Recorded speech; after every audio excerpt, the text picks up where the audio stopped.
The Alibi by Wendy Appelbaum. Interior, Phil Alamo's mansion, morning.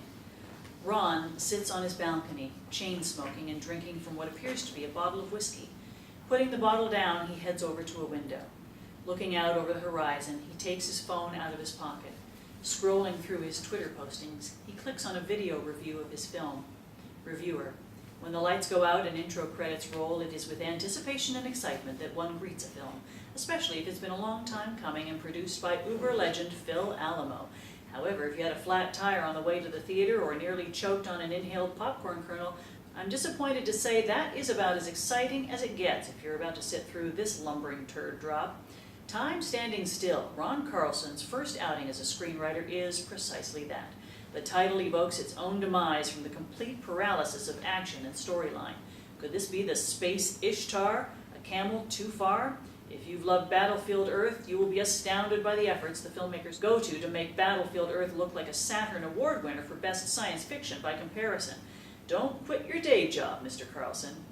Looking completely beaten down, he finds an older tweet with the photo that was taken when he first arrived. Ronald, 15 years later, making it Hollywood style. Checking the time, he sits on the ledge of the balcony and continues to drink. He picks his phone up and dials a number. Hey, Dad. It's me. I know it's 3:45 in the morning, but I thought I'd leave you a message. Look,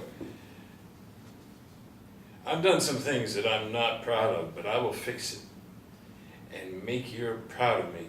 I wanted you to know that I love you and I'm sorry for being a terrible son. With that, he hangs up the phone and continues to drink until he passes out. Interior, Phil Alamo's mansion, morning. Whiskey bottles lie strewn about on the floor. Next to Ron lies a youngish-looking man. As the man gets up to go to the bathroom, Ron begins to stir awake. The man comes out of the bathroom and smiles at Ron. Well, hello. I was wondering when you were going to get up. Rubbing his eyes, Ron has a look of shock upon his face. His face becomes a ghostly pale color. Who are you?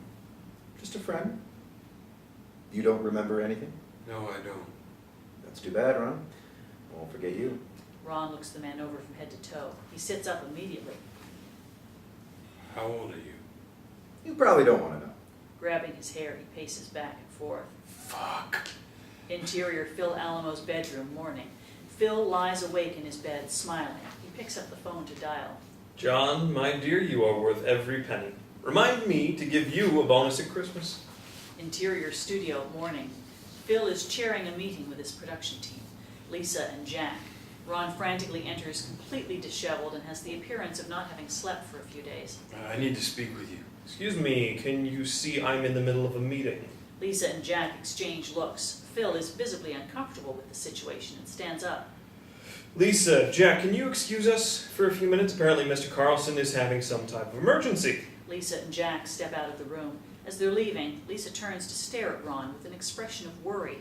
Phil closes the door behind them and sits down next to him. What's troubling you? You really don't seem very happy with your choices of late. I want out. I promise not to say anything ever. I just want my shitty life back. Remember when you came to me, Ron? And now you appear to have some regrets? Your film got made. What more could you want? Look, it's not for me. I'm done. Done? Oh, Ron, you are extremely naive. So how was your evening? Ron stares at Phil in shock.